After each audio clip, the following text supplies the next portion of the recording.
Neil dejó atrás la realidad al entrar en la habitación de Dan. Un mes con el grupo fracturado de Andrew y el carácter volátil de Weimar habían hecho un daño casi irreparable a su opinión de los zorros. Ahora estaba bebiendo té helado y comiendo galletas que René había traído consigo.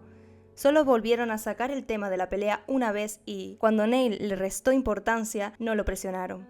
Las chicas empezaron a repasar la lista de organizaciones benéficas con las que querían que los zorros colaboraran en otoño. Dan estaba apoyada en el hombro de Matt, los dedos de las manos de ambos entrelazados, y asentía mientras René contaba las ideas con los dedos. Parecía bastante simpática cuando Andrew no estaba presente, pero Neil ya había percibido su fortaleza. Estaba hecha de otra pasta, como diría su madre. Suponía que eso era un requisito para poder capitanear un equipo destartalado como aquel. Su compañera de cuarto, René, era un misterio. La portera veterana de los zorros tenía el pelo blanco brillante y cortado a la altura de la barbilla. Llevaba las puntas teñidas de colores pastel alternantes. Era lo bastante inusual como para que la gente se volviera a mirarla, pero era aún más peculiar cuando las juntabas con el escaso maquillaje, la ropa conservadora y el delicado crucifijo de plata que llevaba al cuello. Nicky la había llamado la buenaza del equipo. Mientras la escuchaba hablar, Neil comprendió por qué.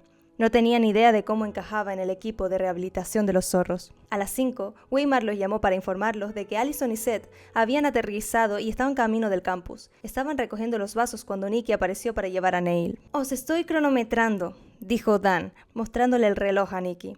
«Sé lo que se tarda de aquí al estadio, sobre todo teniendo en cuenta cómo conduces. Nada de desvíos, ¿entendido?»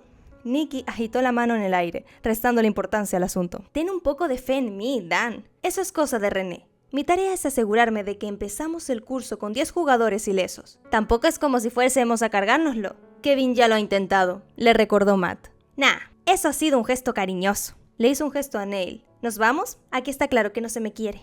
En vez de esperarle, desapareció en el pasillo. Cuando Neil salió de la habitación de las chicas, Nicky ya iba hacia las escaleras. Tuvo que correr tras él, pero este esperó a llegar a las escaleras antes de reducir la marcha. Arqueó las cejas en un gesto de sorpresa exagerado. «¿Así que hablas francés?» «Sí», dijo Neil. Nicky aguardó un segundo para ver si se decidía a compartir algo más por cuenta propia.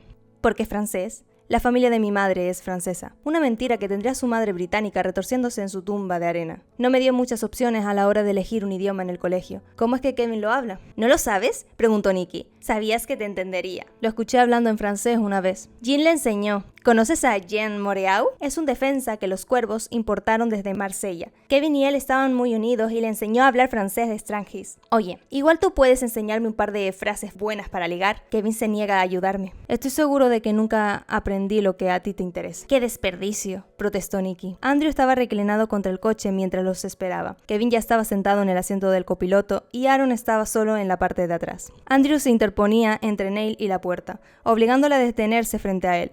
Nicky rodeó el coche hasta el lado del conductor, abandonándolo a la merced inexistente de Andrew. «¿Nos has esperado?», dijo Andrew fingiendo sorpresa. Un mentiroso que practica la sinceridad ocasional. Muy listo. Confundiendo al personal. Muy eficaz, lo sé bien. Yo mismo lo practico, ¿sabes? Pues vamos, después de ti. Neil entró en el asiento de atrás con Andrew pisándole los talones, quedando atrapado entre los dos hermanos. Nicky ya había arrancado el motor. En cuanto Andrew cerró la puerta de un tirón, salió disparado como si quisiera arrancar el asfalto del suelo. Neil buscó su cinturón, pero uno de los gemelos estaba sentado encima. Andrew se despatarró a su lado. «Después de todo lo que hemos hecho por ti, vas y provocas una pelea. ¡Qué vergüenza, Neil!». «Vosotros empezasteis esta pelea hace un mes», dijo Neil. «Si quieres que termine, dejadme en paz». «Me gustan las peleas, pero es un fastidio cuando Abby, el entrenador y el resto de chismosos empiezan a hacer aspavientos. Deberías ser más considerado. Muestra tú un poco de consideración y no toquéis mis cosas. ¿Cómo sabes que hemos sido nosotros? A lo mejor ha sido Matt. Inocente hasta que se demuestre lo contrario. No se aplica en la cancha de Exi. Aún no lo has negado. De todas formas, no me creerías. No me creo nada de lo que dices». «Pues créete esto, Neil. No puedes ponerme una correa. Que no se te ocurra pensar lo contrario, ¿vale? Y no cometas la estupidez de decirle a la gente que lo harás. Es peligroso. Harás que me den ganas de romperte». «¿Tú?», dijo Neil. «No eres capaz». La sonrisa de Andrew se hizo aún más grande. «Oh, suena a que me estás retando. ¿Puedo, mami? Tu madre está muerta. No creo que le importe lo que haces». «Tengo claro que nunca le importó», dijo Andrew. «Bueno, Seguro que le molestó eso de morirse, pero en mi opinión fue bastante divertido, aunque tienes razón. Se dio con la palma de la mano en la sien como si acabara de ocurrírsele algo que era obvio. Hago lo que me da la gana. Tómate esto como una invitación oficial. Suicida, desgraciado. El viernes te vienes a Columbia con nosotros. Soltó a Neil y levantó 5 dedos, sonriendo a través de ellos. Tienes 5 días para conocer al resto del equipo. 5 días de entrenamiento y de las tonterías del entrenador para crear espíritu de equipo. Después de eso, el viernes nos toca a nosotros. ¿Podrás conocernos fuera de la cancha? Te llevaremos a cenar, dijo Nikki por encima del hombro. Antes vivíamos en Columbia, así que conocemos los mejores sitios. Aún mejor, tenemos donde dormir gratis para no tener que preocuparnos de conducir de vuelta borrachos o agotados. Será genial. Yo no bebo ni bailo, dijo Neil. No pasa nada, dijo Andrew. Kevin ya no baila y yo no lo hago nunca. Puedes beber refrescos y hablar con nosotros mientras los demás hacen el imbécil. No podemos pasar el curso con este pequeño malentendido interponiéndose entre nosotros, así que nos tomaremos una noche libre para enderezarlo.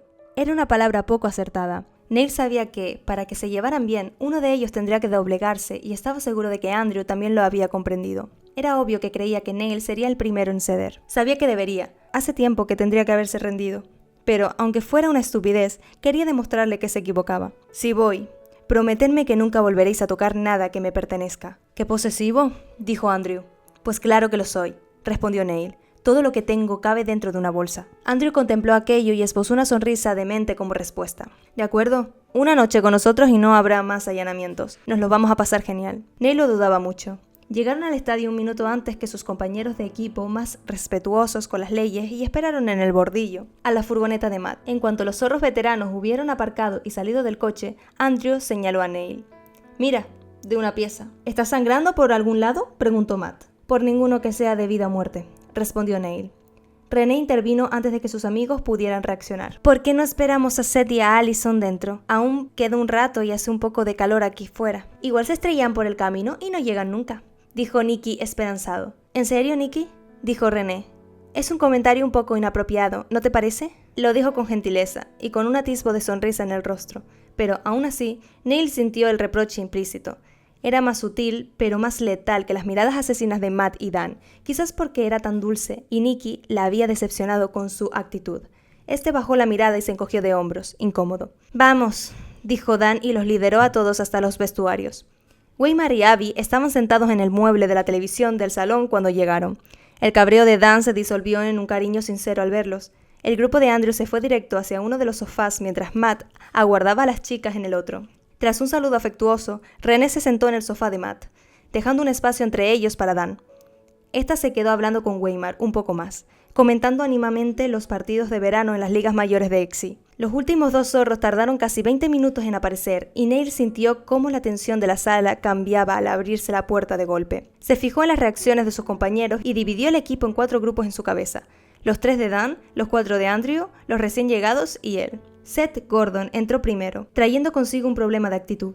No parecía alegrarse de ver a nadie después de haber estado tan solo un mes separados y apenas gruñó a los 2 adultos a modo de saludo. Se tomó un momento para fruncir el ceño con intensidad en dirección a Neil, pero eso fue todo. Se tiró sobre uno de los sillones libres, todo extremidades largas y furia negra, y miró hacia la puerta de mala manera mientras esperaba la llegada de su acompañante. Allison Reynolds entró apenas unos segundos después. Se detuvo en la puerta para fulminar con la mirada al arisco de su compañero de equipo desde el otro lado de la sala. Neil había visto fotos de Allison mientras investigaba a los zorros, pero, aún así, merecía que la miraran 2 veces. Los Reynolds eran multimillonarios gracias a sus lujosos resorts de categoría mundial. Allison creció como una princesa moderna, famosa por la asociación con los clientes de su familia. Según los rumores, había perdido su herencia al escoger el EXI y la universidad pública en lugar de unirse al negocio familiar, pero aún así tenía el aspecto de una modelo de pasarela. Mientras el resto iba en vaqueros y con la ropa arrugada por la mudanza, ella parecía lista para una sesión de fotos con bucles platino perfectos, tacones de aguja y un vestido ajustado. «Yo también me alegro de veros a los dos», dijo Weimar, seco. Allison lo ignoró y asintió en dirección a Abby. «Ha sobrevivido al verano». «Solo gracias a Dios», respondió Abby. «No se vuelve más fácil, desde luego». Allison repasó la sala con la mirada, retorciendo los labios con asco al ver al grupo de Andrew. Su mirada se detuvo en Neil y lo analizó durante un momento con expresión calculadora. «Me voy a sentar contigo», dijo. Cruzó la habitación para colocarse en el brazo de su sillón. En realidad, no había espacio para que se sentara allí, viéndose obligada a apoyarse en él para mantener el equilibrio. Le pasó un brazo por los hombros para evitar caerse y cruzó las piernas. El movimiento hizo que la falda se deslizara hacia arriba, dejando a la vista un buen trozo de sus piernas fuertes y bronceadas. Neil lo vio en su visión periférica, pero mantuvo los ojos clavados en su rostro. Le dolía la piel con el recuerdo de los golpes de su madre. Vivir huyendo significaba que no había tiempo para amistades o relaciones, pero eso no le impidió observar a las chicas conforme fue creciendo. Su madre, siempre atenta, percibió las miradas y las distracciones cada vez más habituales. Debido al miedo de que confesara todos sus secretos por un enamoramiento infantil, le pegó una paliza como si pudiera destruir sus hormonas solo con los puños. Tras unos años de violencia, el mensaje caló. Mezclarse con chicas era demasiado peligroso. Allison era hermosa, pero era algo prohibido. «Si quieres sentarte aquí, me muevo», dijo Neil. «No. Así está bien», sonrió, pero con un toque engreído, probablemente porque Seth los estaba mirando como si pudiera matarlos a base de fuerza de voluntad. Allison se volvió hacia Weimar y agitó la mano en un gesto de importancia. «No vamos a tardar mucho, ¿no? El vuelo ha sido largo y estoy agotada». «Sois vosotros los que nos estáis retrasando», dijo Weimar y señaló a Neil con el dedo. «Primer asunto del día. Neil Hosten, nuestro nuevo delantero suplente. ¿Algo que decir?» Neil sacudió la cabeza y Weimar señaló a Allison y a Seth con el pulgar. «Ya conoces al resto. Estos son los últimos. Seth Gordon, delantero titular, y Allison Reynolds, nuestra central de defensa. ¿Preguntas, quejas, comentarios? ¿Nadie?» Seth señaló a Neil. «Yo sí tengo una puta queja». Neil asumió que Weimar ya había participado en aquella discusión antes, porque habló como si no lo escuchase. «Genial. Siguiente. ¿Abby?» La enfermera se bajó del mueble y repartió tochos de papeles grapados. «Son los mismos formularios aburridos de siempre. Firmad en las líneas y devolvédmelo a primera hora mañana. No podéis entrenar hasta que los tenga archivados. Los entrenamientos de verano empiezan a las 8:30. Disfrutad de poder dormir hasta tarde mientras podáis, porque nos pasamos a las 6 cuando empiece el semestre. Nos vemos en el gimnasio.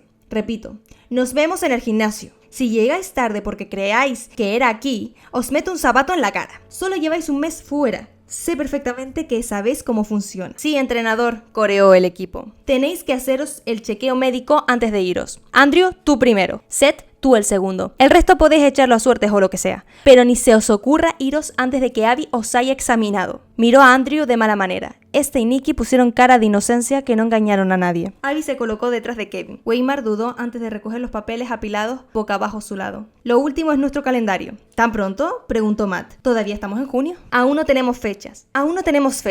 Pero el CRRE ha hecho algunos cambios que harán que la primavera pasada os parezca pan comido. Están avisando a los entrenadores de nuestro distrito uno a uno para intentar controlar el caos. Es posible que la cosa se ponga fea». «¿Cómo podría ser peor que la mierda del año pasado?», preguntó Seth. Matt empezó a contar con los dedos. «Allanamientos, llamadas amenazantes, periodistas rabiosos, vandalismo. Mi favorita fue aquella vez que alguien llamó a la policía para decirles que teníamos un laboratorio de metanfetaminas en la residencia», dijo Dan con desagrado. «Las amenazas de muerte eran originales, al menos», dijo Nikki. «Igual esta vez alguno las cumple de verdad y se cargan a uno de nosotros. Vamos a votar. Yo nomino a Seth». «Vete a la mierda, maricón». «No me gusta esa palabra», dijo Andrew. «No la uses». «Habría dicho vete a la mierda, bicho raro, pero no habríais sabido a cuál de vosotros le estaba hablando».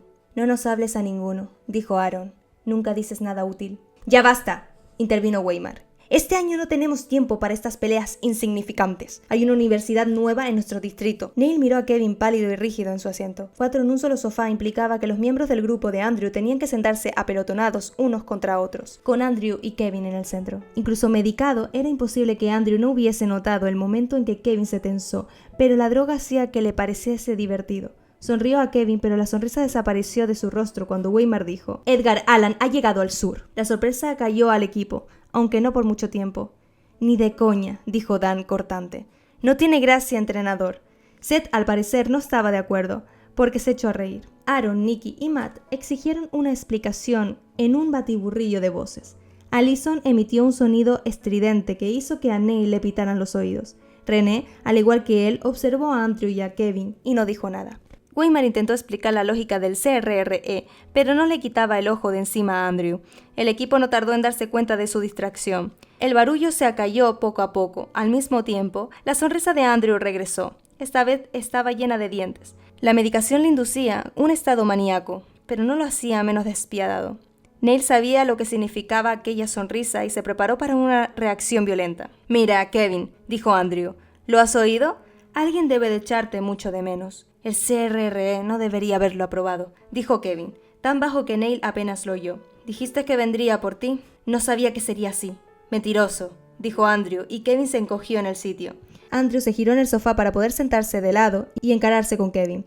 Le dio la espalda a Nicky y este se inclinó para apartarse del perturbado de su primo, aferrándose al brazo del sofá hasta tener los nudillos blancos. Andrew no reparó en el hecho de que Nicky se sentía incómodo o no le importó.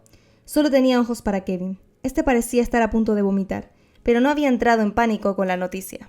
A Andrew no le costó interpretar aquella pseudo-fortaleza. «Lo sabías», dijo. «¿Desde hace cuánto? ¿1 día? 2, 3, 4, 5? El entrenador me lo dijo cuando lo aprobaron en mayo». «Mayo. Day. Por curiosidad, Kevin Day. ¿Cuándo pensabas decírmelo?» «Le dije que no lo hiciera», dijo Weimar. «¿Escogiste al entrenador antes que a mí?», preguntó Andrew riendo. «¡Ay, Dios! Favoritismo, engaños, traición. Esto me suena. Después de todo lo que he hecho por ti». «Déjalo estar, Andrew», le advirtió Abby. «Ayúdame», dijo Kevin, casi un susurro. Andrew chasqueó la lengua y ladeó la cabeza. «¿Ayudarte? ¿Ayudar a alguien que me ha estado mintiendo a la cara durante 1 mes? ¿Cómo?» «Quiero quedarme», dijo Kevin. «Te lo pido otra vez, no dejes que me lleve». «Tú eres el que diría que sí», dijo Andrew. «O a lo mejor se te ha olvidado. Por favor. Sabes lo mucho que odio esa expresión». Kevin clavó la mirada en sus propias manos, apartadas sobre el regazo, observando la cicatriz que recorría el dorso de una de ellas. Neil solo la había visto de reojo, ya que no quería que Kevin lo pillara mirando. Era un destrozo irregular que cubría los delicados huesos de la mano. Fuera cual fuera la manera en que Rico le rompió la mano, no fue un golpe limpio. Andrew suspiró de forma exagerada y extendió la suya, impidiendo que Kevin pudiera ver la cicatriz. «Mírame», dijo. Kevin alzó una mirada atormentada hacia él. Neil no comprendía cómo Andrew podría sonreír ante una mirada así, con medicación o sin ella. Era capaz de sentir la desesperación de Kevin desde el otro lado de la sala, y era un sentimiento tan familiar que le revolvió el estómago. «Todo irá bien», dijo Andrew. «Te lo prometí, ¿no es así? ¿No me crees?» Tardó un rato, pero Kevin acabó por relajarse por fin. La mirada vacía desapareció de sus ojos mientras absorbía hasta el último ápice que Andrew pudiera proporcionarle. La confianza absoluta que Kevin tenía en él era increíble. Neil no tenía ni idea de por qué Kevin creía que un enano psicótico podía protegerle de una familia tan retorcida como los Moriyama. Pensó que debería sentirse impresionado, pero solo sentía amargura. Tragó saliva para combatir la sensación de náuseas y apartó la mirada. Weimar lo observó durante un segundo más y asintió. «El CRRE hará el anuncio oficial a finales de mes. Han accedido a esperar hasta que todos estuvierais aquí para que nos fuera más fácil protegeros. Pero eso no significa que podáis ser imprudentes. Chuck», me refiero al rector de la universidad, Charles Ritter, Neil, «ha vuelto a prohibir la entrada de la prensa en el campus sin una escolta policial durante el verano. Habrá el doble de agentes de la policía del campus y necesito que todos guardéis su número en vuestros teléfonos por si acaso. ¿Entendido?» Neil no tenía teléfono, pero asintió con todos los demás cuando dijeron: «Sí, entrenador». La sala se sumió en silencio y Neil no pudo aguantarlo más. «¿Hay algo más, entrenador, o hemos terminado?» «Es algo muy gordo», dijo Dan. «Esto lo cambia todo. Tú no lo entiendes». Neil se enteró a la vez que Kevin, dijo Weimar. «Ya le he dado la charla, así que lo entiende perfectamente. Y eso es todo. Abby, son todos tuyos. Haz con ellos lo que te apetezca». Neil se levantó y se dirigió a la puerta sin mirar atrás. Dan intentó llamarle para que se quedara a hacerse el chequeo, pero Abby la calló. René lo alcanzó cuando ya estaba afuera. «Por desgracia, esto significa que Andrew no puede llevarte de vuelta a la residencia», dijo. «Kevin lo necesita ahora mismo, y eso es más importante que cualquier acuerdo que hubiese entre vosotros. Aunque, si no te importa esperar un poco, puedes venirte con nosotros. Hay espacio de sobra en la camioneta de Matt». Neil pretendía decir que no, pero en lugar de eso, lo que le salió fue: «¿Por qué confía Kevin en Andrew?» René sonrió. «Porque sabe que puede hacerlo. Con todo lo que está en juego», insistió Neil, como si ella no comprendiera lo que ocurría tan bien como él. Quizás no entendía a lo que Kevin se arriesgaba y lo que le pasaría si Andrew fallaba. Ella era diferente, era normal, o tan normal como podía llegar a ser un zorro. Los grupos criminales y las disputas de sangre eran cosas que pasaban en las películas. Neil odiaba el hecho de que ella no lo entendiera, pero odiaba aún más que él sí lo hiciera. Con todo lo que está en juego, ¿de verdad cree que Andrew será suficiente? René le tendió la mano. «Neil», dijo, tan suave que era casi inaudible. «Neil, por favor, espéranos». «No», dijo él, retrocediendo un paso. «Conozco el camino, gracias». Enrolló los papeles hasta formar un tubo y se alejó a buen paso. Ella no lo llamó mientras se alejaba, pero podía sentir su mirada clavada en la nuca. En cuanto alcanzó el límite del aparcamiento, aceleró hasta echar a correr a toda velocidad. Correr no consiguió calmar la ansiedad agitada que le roía el estómago. Llegó a la residencia sintiéndose aún peor que cuando salió del estadio. Intentó distraerse colocando sus cosas, pero acabó paseándose por la habitación con la bolsa de deporte vacía en las manos. Tras la quinta vuelta, ya no pudo más. Se dejó caer de rodillas y abrió el cajón de la cómoda, sacando la poca ropa que tenía para llegar hasta la caja fuerte. Introdujo el código y abrió el candado con la combinación. Necesitaba ver su archivador. Lo revisó de cabo a rabo, comprobando y contándolo todo. No debería haber venido, no debería haberse quedado tras enterarse del cambio de distrito y averiguar quiénes eran los Moriyama. Andrew, revolviendo entre sus cosas, debería haber sido la gota que colmó el vaso, aunque aún no había hecho ningún comentario sobre los contenidos del archivador. Quizás no había sido lo bastante listo como para revisar los bolsillos ocultos, o quizás lo había descubierto en cuanto se dio cuenta de que se trataba básicamente de un altar para Kevin y Rico. Pero no podía asumir que no había encontrado el dinero.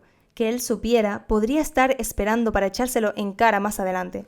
El pánico le decía que se marchara de inmediato, pero era incapaz de moverse. Una voz más débil por debajo de su miedo le impedía volver a levantarse. Aún recordaba la crisis de Kevin en el aparcamiento de Weimar hacía un mes. Su miedo lo había abierto en canal porque Neil conocía aquella sensación. Cada día se despertaba y aprendía a respirar de nuevo. Cada mañana se permitía a sí mismo 2 minutos para calcular la probabilidad de que le pillaran. Evaluó los beneficios de quedarse donde estaba y convenciéndose a sí mismo para sobreponerse al miedo. ¿Hacía lo mismo Kevin? La mirada inerte que le había dedicado Andrew era la misma que Neil veía en su reflejo. Cuando dejaba de actuar, cuando dejaba de preocuparse de ser observado, cuando abandonaba las mentiras que lo mantenían con vida, aquella era la única expresión de la que era capaz. Neil volvió a meter las cosas en la caja fuerte y sacó el paquete de tabaco que había comprado antes en la tienda. Se acercó a la ventana, abrió los 2 pestillos que le mantenían cerrada y empujó el panel hacia arriba tanto como pudo. Había una rejilla que le impedía asomarse, pero se apretó contra esta con toda fuerza que la oyó crujir. Encendió un cigarro y contempló cómo se consumía. El olor amargo a humo y a fuego le calmó un poco los nervios, pero el duelo familiar y silencioso que le siguió solo consiguió empeorarlo todo. No importaba lo parecido que fueran Kevin y él en realidad. La diferencia fundamental entre ellos hacía que Neil se sintiera a mundos de distancia de todo aquello. Kevin podía apoyarse en Andrew, y él no tenía a nadie a quien confiarle su desesperanza y soledad. Ya se fuera aquel día, al siguiente o una semana más tarde, lo haría solo. 2, 5, 10 años más tarde, si seguía vivo siquiera, todavía estaría solo. Podía ser cualquiera, en cualquier lugar del mundo, pero estaría solo hasta el día de su muerte.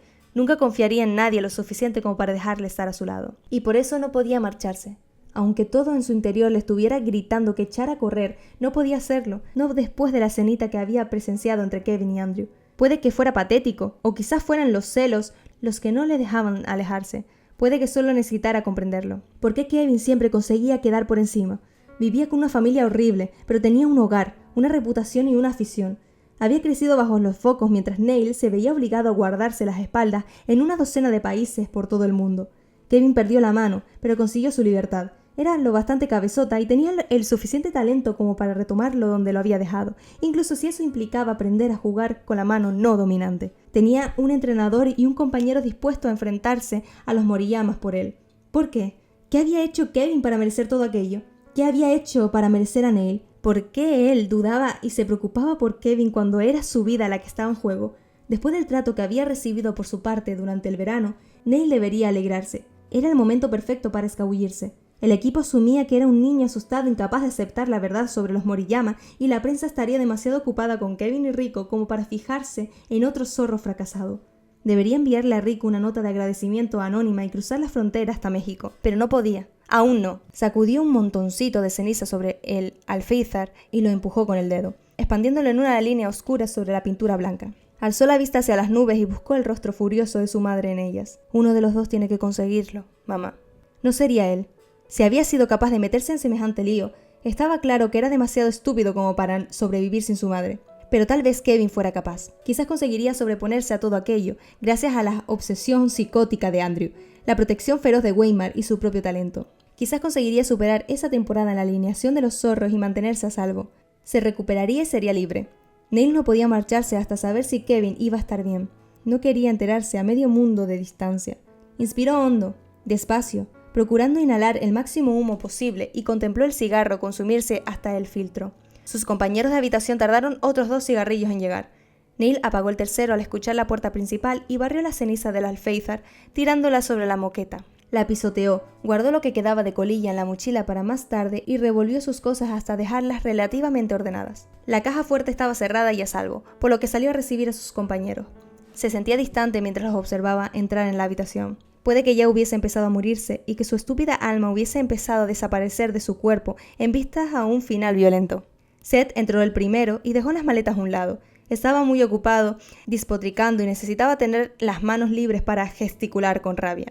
Matt iba detrás, una mirada calmada en el rostro y una tercera bolsa en las manos. Cerró la puerta y le pasó la bolsa a Seth, que la tiró junto a las otras. Neil no fue capaz de distinguir con quién estaba más enfadado Seth, con Abby, con Allison o con el grupo de Andrew. Estaba despotricando sobre todos aquellos sin orden ni concierto. Solo se detuvo cuando se le acabaron los insultos. Por último, alzó las manos en un gesto de disgusto y se giró hacia Neil. Y lo que es aún peor, me toca aguantar a un puto principiante como suplente. Kevin lo ha aprobado, dijo Matt. Eso no hace que me sienta mejor. Seth fulminó a Neil con la mirada. Este se la sostuvo, indiferente ante su rabia. Solo consiguió encenderle aún más. Ya éramos un chiste, pero es que ahora somos un chiste malo. Cuando el resto de equipos se enteren de esto, vamos a ganar. Pero solo porque estarán demasiado ocupados partiéndose de risa, como para tomarnos en serio. Se supone que este iba a ser nuestro año. Confiaba en que sería capaz de escoger al suplente porque dijo que conseguiría que superáramos la fase eliminatoria del campeonato. Pero esto es indignante. Al menos dale una oportunidad a Neil, dijo Matt. Dave se está cachondeando de nosotros, joder, dijo Seth. Es una mierda. Tu actitud sí que es una mierda, replicó Matt, señalándolo con el dedo. Kevin no va a fichar a alguien solo para hacernos quedar mal. Eso ya lo hacemos genial solos. Si de verdad quieres que ganemos este año, demuéstralo. Necesitamos una línea ofensiva unida y, ya que Kevin y tú sois una causa perdida, tendrás que arreglártelas con Neil. Es un tapón, no sabe jugar y tiene pinta de tener un problema de actitud. El entrenador dice que promete. Matt miró a Neil. Andrew dice que eres patético. Neil frunció el ceño. ¿Cuándo ha dicho eso? ¿Tú qué crees, lumbreras?, preguntó Seth. Estuvimos metiendo mierda sobre ti después de que te largaras. Dan le preguntó qué opinábamos sobre ti, dijo Matt antes de que Neil pudiera reaccionar. Nicky cree que necesitas pasar más tiempo con nosotros. Aaron dice que tienes que ser más agresivo. Kevin no dijo nada, lo cual es raro porque él no es de los que se muerden la lengua, pero supongo que tiene otras cosas en la cabeza. Pero Andrew apuesta a que eres el más rápido del equipo. El entrenador nos dijo que en Arizona hiciste 1,5 kilómetros en 4 minutos. ¿Es cierto? ¿Eres un poco bajo para correr tan rápido? Me gusta correr, dijo Neil. Lo que corras me importa una mierda, dijo Seth. Aprende a marcar. Dicen que aún no eres capaz de marcar contra Andrew. No, admitió Neil. Aún no. Pues cuando lo consigas, me llamas. Hasta entonces, quítate de en medio e intenta no ser una carga en la línea de ataque. Bienvenido a la madriguera, añadió Matt, irónico, mientras Seth sujetaba su maleta y se dirigía al dormitorio. Oye, vamos a cenar al centro esta noche. Al menos vamos a intentar pasárnoslos bien antes de que esto nos explote en la cara. Y no quiero estar aquí cuando a Andrew se le pase el efecto de la medicación. ¿Vais a estar bien los dos solos mientras voy a ver cómo van las chicas? Es probable, dijo Neil. Seth y él consiguieron llevarse bien hasta el regreso de Matt, pero fue sobre todo porque se ignoraron mutuamente. Seth estaba ocupado con la mudanza y a Neil no le importaba en absoluto quitarse de en medio.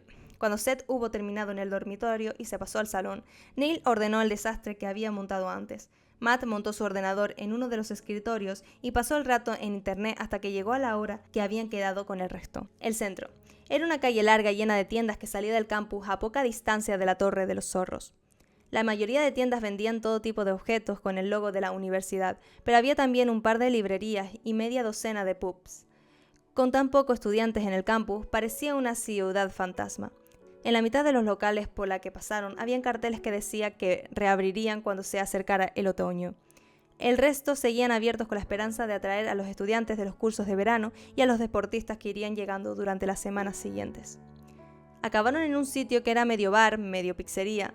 El asiento en forma de L era perfecto para Neil. Le permitía sentarse en un extremo y observar a sus compañeros. Esperaba el mismo bullicio demencial que había presenciado en casa de Weimar durante su primera noche en Carolina del Sur, sobre todo porque de haber sido testigo de la tensión que Seth y Allison añadían al equipo, pero en su lugar se encontró con una agradable sorpresa. A pesar de sus diferencias, los veteranos habían tenido varios años para acostumbrarse los unos a los otros, y mantuvieron una conversación entre todos durante casi toda la cena. Incluso Seth y Allison intentaron participar, aunque, según Neil, el mérito de eso lo tenía la cerveza. Él se quedó al margen de todo aquello, y en general se lo permitieron. Ya había tenido la típica conversación de presentación con el grupo de Dan tras su pelea con Kevin, y a Seth y a Allison simplemente no les interesaba saber más cosas de él. Durante la cena solo le hicieron preguntas cuando Dan o Matt querían saber su opinión sobre el tema del que estaban hablando. En mitad de la cena, Dan y Matt se escabulleron de la mesa. Neil los vio marcharse, pero salvo por el codazo significativo que Allison le dio a René, nadie dijo nada al respecto. Nadie mencionó tampoco el cambio de distrito, a pesar de que todos debían de estar pensando en ello. Estaban casi a solas en el restaurante, pero la falta de ruido de fondo solo hacía que sus voces se escucharan más. Dan y Matt volvieron al cabo de un rato, con aspecto más desaliñado. Dan pidió la cuenta en la barra en el camino de vuelta. Seth brindó con Matt con la cerveza que le quedaba, pero tenía la mirada fija en Allison mientras lo hacía. Dan y Matt encabezaron la vuelta a la residencia, agarrados de la mano. René caminaba tras ellos junto a Seth y a Allison. A Neil no le importaba ir en la retaguardia. Cuando llegaron a su planta, Nikki los estaba esperando en el pasillo. «Oye, René», dijo, «¿te importaría llamar al móvil de Andrew? ¿Lo ha perdido?», preguntó ella sacando el teléfono del bolso. «No, he sido yo. He perdido el móvil y al hombre que lo lleva. No contesta mis llamadas». «Joder, Nikki», dijo Matt. «El entrenador te dijo que lo vigilaras esta noche». «Ya sé lo que dijo». Nikki le dedicó una mueca. «Un día lo intentas tú. A ver qué tal». «¿Dónde está Kevin?», exigió Dan. «No ha salido de la cama desde que volvimos. Aaron lo está vigilando». René alzó una mano para pedir silencio. Todo el mundo se calló inmediatamente y se volvió hacia ella. Tenía el móvil contra la oreja, pero no dijo nada, oyendo la línea sonar al otro lado. Neil supo que lo habían descolgado por cómo sonrió, pero no entendía cómo René podía sonreír con tanta dulzura mientras hablaba con Andrew. «¿Te he despertado?», preguntó a modo de saludo. «Quería hablar contigo esta noche, pero Nikki dice que te has ido». «Oh, vale, lo intentaré de nuevo mañana, entonces». «¿Comemos juntos?». «Vale, buenas noches». Está en casa del entrenador. Puede que quisiera asegurarse de que Andrew se tomara la medicación esta noche. René le apretó el hombro a Nikki para darle ánimos. «Está a salvo. Kevin también. Descansa un poco, esta noche no podemos hacer nada más, excepto echar la llave y rezar». «Gracias», dijo Nikki y desapareció de nuevo en el interior de la habitación. Se separaron, cada uno en la habitación correspondiente para prepararse para dormir. Neil subió por las escaleras de madera hasta la litera y se estiró sobre el colchón. El placer de tener una cama de verdad no le duró mucho. Cuando las luces estuvieron apagadas y el silencio se extendió por la habitación, Neil se quedó a solas con la oscuridad y sus pensamientos. Se quedó despierto hasta tarde, pensando en Kevin y, cuando consiguió dormir, soñó con su padre. Soñó que su padre lo esperaba en la madriguera.